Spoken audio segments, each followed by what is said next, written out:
halkaad naga dhagaysanaysaan waa radio Boorama oo aad ka dhagaysataan muujada FM 102.7 FM sidoo kale waxa laga daawanaysaan Somali Canadian TV golaha mustaqbalka Soomaaliyeed ayaa waxa uu hambalyo iyo bogaadin u dirayaa sida lagu sheegay war-saxaafadeed uu soo saaray dhammaan shacabka Soomaaliyeed gudaha iyo waliba dibadda munaasabada 66 sano guuradii ka soo wareegatay xorriyadii gobolada waqooyi iyo midowga taariikhiga ahaa ee waqooyiga iyo koonfurta Soomaaliya kaas oo ka dhacay Jamhuuriyadda Soomaaliyeed kowdii Luulyo sanadkii 1960 waxaana xushmad iyo waliba qadarin aynu u haynaa ayay yiraahdeen halyeeyadii Soomaaliyeed ee naftooda hantidooda iyo waliba tamartooda u huray gobonimada dalkeena kuwaas oo himiladooda ay ahayd Soomaaliya oo madax banaan midaysan dimuqraadi ah kuna dhisan cadaalad iyo waliba ku dhaqanka sharciga hase yeeshee 66 sano kadib sida ay yiraahdeen himiladu wali si buuxda looma xaqiijin Soomaaliya waxa ay wali ay wajahaysaa ay yiraahdeen caqabado hortaagan dhismaha dawlad adag iyo waliba qaran midaysan oo ay ka mid yihiin kala qaybsanaan siyaasadeed hay'ado jilicsan walaalo qabiil kooxo argagixis ah faragelin shisheeye khilaafaadka dastuuriga iyo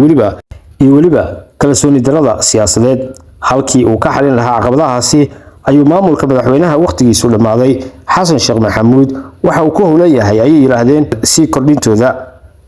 golaha mustaqbalka Soomaaliyeed ayaa waxa uu sheegay inuu si weyn uga cambaareeyo in ciidanka iyo hay'adaha amniga loo adeegsado hurinta colaado iyo waliba loolan siyaasadeed oo ka dhana dowlad goboleedyada iyo waliba hogaamiyaasha mucaaradka si loo gaaro danaha shakhsi golaha ayaa sidoo kale waxa uu si weyn u cambaareeyay abaabulka maleeshiyaadka iyo waliba xiisadaha amni ay sheegeen in laga hurinayo dowlad goboleedka Puntland kuwaas oo ka dambeeyo sida ay yiraahdeen maamulka waqtigiisa dhamaaday Xasan Sheekh Maxamuud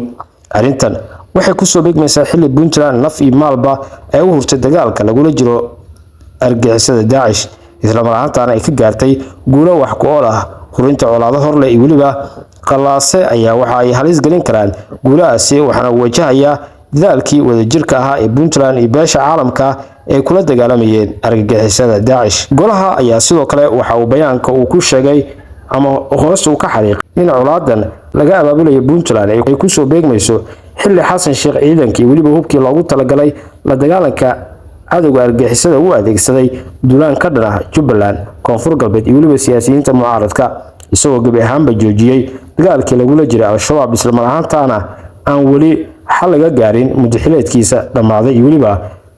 heshiis doorasho loo dhan yahay oo lagu gudbayo kala guurka wadanka uu ku jiro hurinta xasilooni darro siyaasadeed iyo waliba qalaase amni iyadoo dalka uu wajahayo qatar argagixiso oo baan ayaa waxay sheegeen in wiiqayso midnimada qaranka waxaana fursad ay siinaysaa ay yiraahdeen Al-Shabaab iyo Daesh inay dib isu abaabulaan isla markaana ay balaariyaan howlgalladooda isla markaana ay halis galiyaan amniga Soomaaliya guud ahaan gobolka bayaanka ayaa sidoo kale waxa lagu yiri golaha mustaqbalka waxa uu baaqayaa beesha caalamka midowga Afrika qaramada midoobay IGAD saaxiibada caalamiga ee Soomaaliya iyo waliba dalalka ciidamadooda ay ka howlgalaan Soomaaliya inay qaadaan talaabooyin degdeg ah oo laga hortagayo xaaladda sii xumaanaysa ee siyaasadeed iyo waliba amni ee Soomaaliya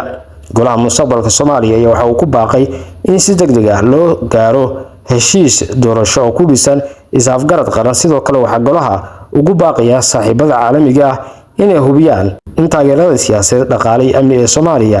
ay siiyaan ay xoojiso ku dhaqanka dastuurka dhexdhexaadnimada iyo waliba madax banaanida hay'adaha amniga ugu dambeyntii saaxiibada caalamiga ee Soomaaliya ayaa waxa ay sheegeen inay saaran tahay mas'uuliyad gaar ah inay ka hortagaan falalka wiiqiya dagaalka lagula jiro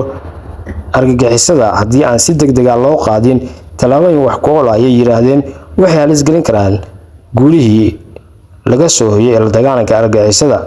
Soomaaliyana waxay wajihi kartaa xasilooni darro siyaasadeed iyo waliba qalaase amni oo saameyn taban ku yeesha gobolka